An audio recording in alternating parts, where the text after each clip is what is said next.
नमस्कार, बहुत स्वागत है आपका। जी मध्य प्रदेश छत्तीसगढ़ देख रहे हैं। मैं हूं आपके साथ विकास ब्रजेश सक्सेना। बड़ी खबर सिमी से जुड़ी हुई, जहां सिमी पर केंद्रीय गृह मंत्रालय का बड़ा एक्शन सामने आया है। सिमी अगले 5 और सालों के लिए बैन किया गया है। सिमी आतंकी गतिविधियों में शामिल है, ऐसा कहना है गृह मंत्रालय का। सिमी से देश को खतरा है, यह भी गृह मंत्रालय की तरफ से कहा गया है। Student Islamic movement of India ban किया गया है। सिमी पर आतंकवाद को बढ़ावा देने के आरोप लगे हैं। केंद्रीय गृह मंत्रालय की तरफ से यह बहुत बड़ा फैसला, 5 साल के लिए और सिमी पर अब बैन कर दिया गया है।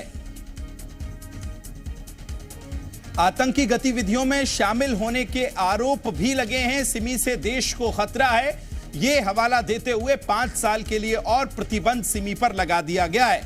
कई खबरें ऐसी जहां आतंकी घटनाओं में शामिल होने, हाथ होने के चलते ऐसी कई खबरें निकल कर आई थी, जिस पर गृह मंत्रालय का बड़ा एक्शन निकल कर सामने आया है।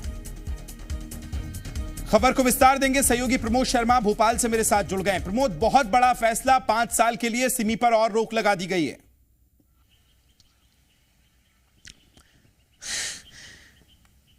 देखिए, अब सिमी पर देखिए बैन लगा दिया गया है, क्योंकि सिमी की जो गतिविधियां थी वो संदिग्ध और आतंकवाद को बढ़ावा देने वाली थी। देखिए, भोपाल, राजधानी भोपाल के तो सेंट्रल जेल में कई सिमी के जो आतंकी हैं, अबू फैजल से लेकर कई है वो कैद हैं और उनको सजा भी मिली है। वो कई ऐसी गतिविधियों में, देश विरोधी गतिविधियों में उनकी संलिप्तता पाई गई थी।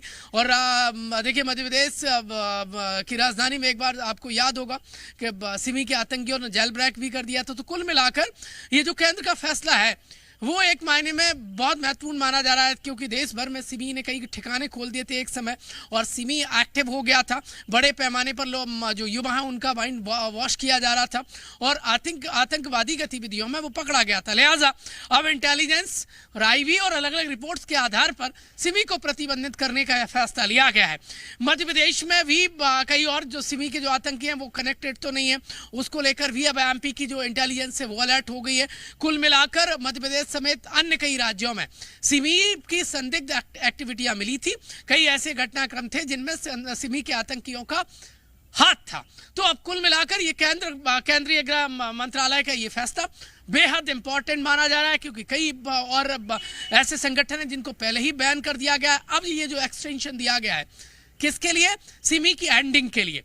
ये देखिए, देश की अमन, शांति और चैन के लिए बहुत इंपॉर्टेंट है, क्योंकि देखिए, जब तक ऐसे तोड़ने वाली शक्तियों पर प्रहार नहीं होगा तब तक देखिए अखंड भारत में ऐसा विघटन ये लोग डालते रहेंगे। तो कुल मिलाकर ये शक्ति दिखाई गई है और सरकार ने ये बड़ा फैसला लिया है। तो बिल्कुल साफ संदेश गृह मंत्रालय का। अगर ऐसी किसी भी गतिविधियों में आप लिप्त पाए जाते हैं या आशंका भी होती है तो 5 साल के लिए और बैन कर दिया गया है। बहुत शुक्रिया प्रमोद, तमाम जानकारी साझा करने के लिए।